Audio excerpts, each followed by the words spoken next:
Cara, mas essa parada que você falou, Renan, de que lá nos Estados Unidos meio que o capital humano, assim, ele é meio diferenciado. Cara, isso é uma coisa que eu já pensei muito sobre o Brasil. Tipo, o Brasil, ele tem 200 milhões de pessoas, né?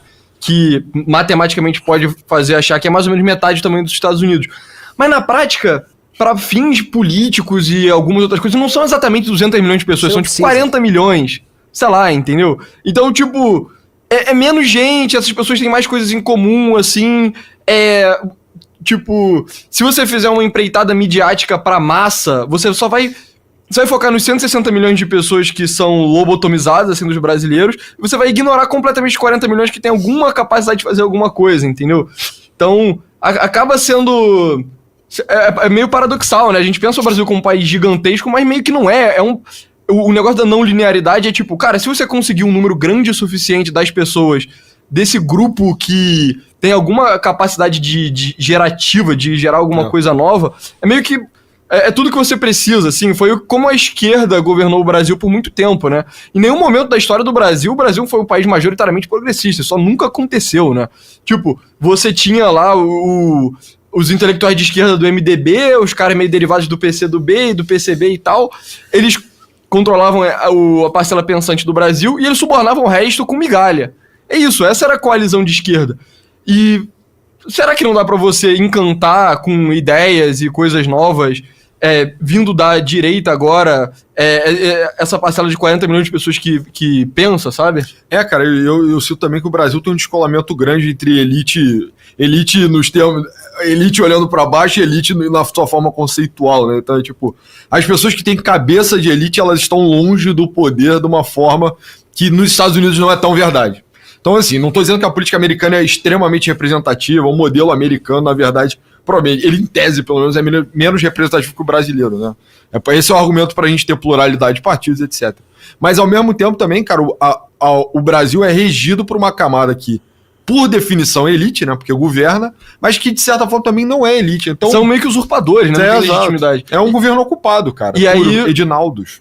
E aí você gera o problema meio que da Revolução Francesa, assim, né? Que é tipo, os nobres do Ancien Regime, eles não eram mais os nobres da época do Carlos Magno, sabe? Tipo, o Carlos Magno merecia governar porque ele conquistou aquela porra, ele era um guerreiro foda. Agora, quem era o Luís XVI? Luís XVI era um gordo, cabaço, assim, sabe? Ele não conseguia nem engravidar a mulher dele direito.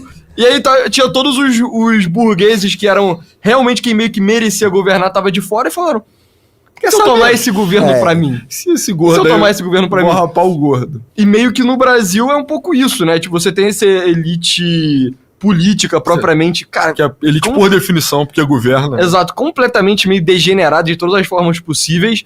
E você tem meio que quem deveria efetivamente governar de fora, olhando meio tipo... Cara, não é mais o FHC que tá mandando no Brasil, sabe? Na época que era o FHC e os caras do Pedro Malão, o caralho, tinha algum sentido. Agora é tipo... Porra, mano. Sabe? Quem é a galera, né?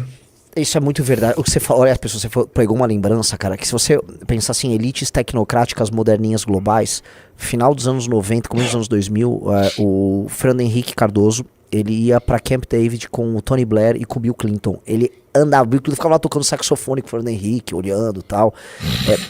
E aí você tinha toda a equipe econômica brasileira. É como se o Brasil tivesse... Claro, ele se acoplou nessa turma. E a galera esqueceu isso, né?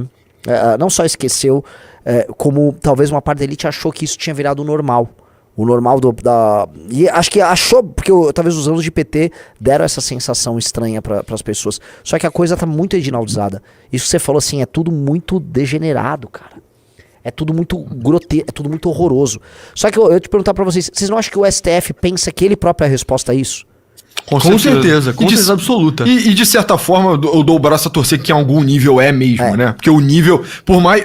assim, se você fosse olhar, né, fazer um histórico da corte de 88 pra cá, você ia perceber que os quadros ficaram mais jovens e eles ficaram mais políticos. Mas talvez o argumento pra que eles ficaram mais burros não fosse tão bom assim.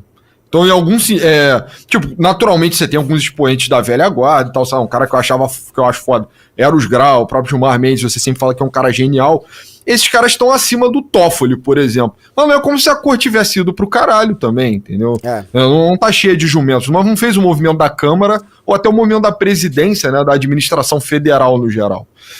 E é engraçado, o pessoal tá falando, e isso é uma coisa que, enfim, os caras lá nos Estados Unidos falam muito, são burros, adoram falar sobre isso. Mas o tempo das coisas não é o tempo dos homens.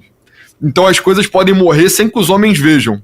Sabe? É como se tiver, você nem sempre tem a lente. A coisa ela pode rodar, ela pode funcionar, mas ela tá quebrada há muito tempo. Isso remonta ao conceito de catedral, né? Enfim, canônico pra cacete também, já na direita americana, que é aquela ideia de, cara, a igreja tá abandonada, mas ela tá de pé, e é meio que você ainda vai, você... Às vezes tem alguém ali pra conversar, se confessa, tem uma missa alguns domingos, mas ela não tá viva, ela já morreu em muitos sentidos. E eu acho que o diagnóstico de que o Pacto de 88 meio que já morreu, né? E se você for honesto de verdade, ele só não tem a menor condição de enfrentar nenhum dos desafios do país hoje em dia. Dos mais óbvios aos mais tácitos. Né? Tipo, segurança pública. A gente prefere fraudar, né, ou ler mal o diagnóstico, ao invés de enxergar frontalmente a coisa pelo que ela é, entendeu? Se agarrar, os homicídios diminuíram. Caralho, cara, você é maluco? Você não vê jornal, sabe? As pessoas preferem fechar os olhos a constatar que a coisa já tá morta, na verdade. E sobre esse negócio do STF, pra mim, com certeza, eles se encaram como, tipo, a resposta à merdificação da política brasileira. Então, eles puxam pra si, pra mim era mais associado à figura do Barroso. O Barroso puxava pra si política pública, assim. Ah, não, aborto, maconha, sei lá o quê. Os caras do Congresso não vão discutir essa porra. Vai ser a gente que vai discutir aqui. O Xandão, ele puxa pra si pautas de proteger meio que as instituições. É tipo, cara, eu que vou escolher mais ou menos quem vão ser os candidatos, o que eles vão poder fazer, etc. O Dino, ele tava puxando algumas pautas um pouco mais orçamentais. Tipo, tá indo um pouco de orçamento demais pro Congresso, que desperdiça essa porra, ele tava puxando pra ele. Então, eu concordo, pra mim com certeza o STF meio que tá governando o Brasil em vista da merdificação da política tradicional, mas tem um problema, né, que o STF, ele não é, o judiciário não é o órgão natural de fazer isso, sabe, é muito obviamente o executivo, porque o judiciário, primeiro, ele não é unificado, né, são 11 caras, para eles decidirem entre si, eles não conseguem ter meio que o mesmo grau de coordenação de endereçar problemas complexos que requerem, tipo, estratégia, ação coordenada, ação em sequência, esse tipo de coisa, não dá pra fazer isso. O orçamento deles é pequeno, eles têm poucos quadros, as prerrogativas legais deles são pequenas, então, sei lá, quando a gente vê um cara como o Alexandre de Moraes, às vezes a gente olha e fica, pô, o Alexandre de Moraes é super poderoso, ele é como se fosse o rei do Brasil, se você tiver a definição smithiana, de certa forma ele é meio que o soberano, assim, em alguns quesitos, só que ele não é verdadeiramente o soberano, entendeu? Se o Alexandre de Moraes fosse soberano, o tratamento do crime, a moda dele, seria muito diferente do que ele é hoje. E o problema, de certa forma, é quase que, tipo, o STF, ele meio que não é poderoso o suficiente pra resolver os problemas do Brasil, assim, né? Eu disputaria, inclusive, na narrativa bolsonarista vai muito na linha de que o Alexandre de Moraes é um ditador, mas eu diria, na verdade, que ele é mais um dictator no quesito estrito romano. Então você tem uma invasão lá, sei lá, dos sabinos, eles desceram as montanhas pra saquear Roma e falam, você manda, agora você manda você aqui. Resolve esse problema. 6 meses você resolve essa porra e aí depois você volta pra sua vidinha, né? Sabe e aí, fala, Renan, não, fala. o tema favorito, cara. Gostou desse corte? Quer mais conteúdo como esse?